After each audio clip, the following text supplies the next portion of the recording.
ભગવાન મહાવીર સ્વામીના જન્મ કલ્યાણ નિમિત્તે વડોદરા શહેરમાં અલગ અલગ ધાર્મિક કાર્યક્રમોની શરૂઆત થઈ ચૂકી છે, જેના ઉપલક્ષમાં જૈન યુવક મહાસંઘ દ્વારા બ્લડ ડોનેશન કેમ્પ અને બ્લડ ગ્રુપ ચેકઅપ કેમ્પનું કારેલીબાગ ઉપાશ્રય ખાતે આયોજન કરવામાં આવ્યું હતું, જેમાં મોટી સંખ્યામાં યુવકો જોડાઈ બ્લડ ડોનેશન એટલે કે રક્તદાન કર્યું હતું। આ સમગ્ર આયોજન પ્રમુખ હિતેશ શાહના નેજા હેઠળ કરવામાં આવ્યું હતું, જેમાં સમાજના અનેક યુવાનો અને ભાવિક ભક્તોએ ઉત્સાહપૂર્વક ભાગ લીધો અને રક્તદાન કર્યું હતું।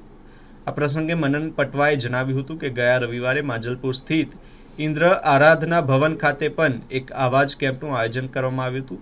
આવા કાર્યક્રમો દ્વારા કાર્યકર્તાઓમાં સેવાભાવ વિકસે અને સમાજ પ્રત્યેની જવાબદારી સમજાય તેવો મુખ્ય હેતુ છે।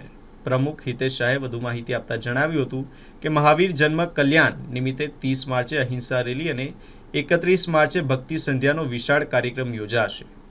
છેલ્લા 23 વર્ષથી કોરોના સમયને બાદ કરતા સતત ભક્તિ સંધ્યાનું આયોજન કરવામાં આવે છે, જેમાં દેશભરના જૈન સંગીતકારો ભાગ લેતા આવ્યા છે।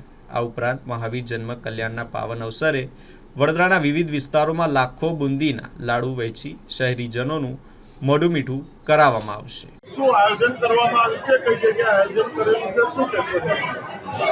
પરમ પૂજ્ય આચાર્ય ભગવાન શ્રી નય પદ્મ સાગર સુરીશ્વરજી મહારાજ સાહેબની પ્રેરણાથી છેલ્લા 23 વર્ષથી શ્રી જૈન શ્વેતાંબર મૂર્તિ પૂજક યુવક મહાસંઘ વડોદરા વિતરાગ પરમાત્મા મહાવીર સ્વામી ભગવાનનો જન્મ કલ્યાણક મહોત્સવ ખૂબ જ ધામધૂમથી ઉજવી રહેલ છે અને વિશ્વભરમાં આ એક જ જગ્યા એવી છે કે જે અવિરતપણે ઉજવી રહેલા છે। એના ભાગરૂપે ગયા અઠવાડિયે માજલપુરમાં મેડિકલ ચેકઅપ અને બ્લડ ડોનેશન કેમ્પ રાખેલો હતો અને આજે કારેલીબાગ ઉપાશ્રય સ્થિત મેડિકલ ચેકઅપ કેમ્પ અને બ્લડ ડોનેશન કેમ્પ રાખેલો છે।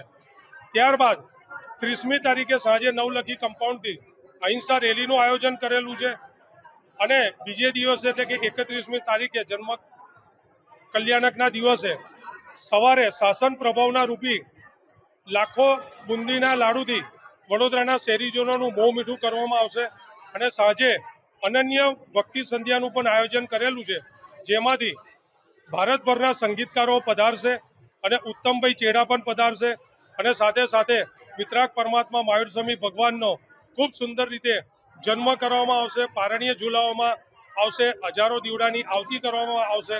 તો આ બધા જ પ્રસંગની અંદર બધા જ જૈનો પધારે, જૈનતર પધારે એવી હું વડોદરાના તમામ નાગરિકોને અપીલ કરું છું। હિતેશ શાહ, પ્રમુખ।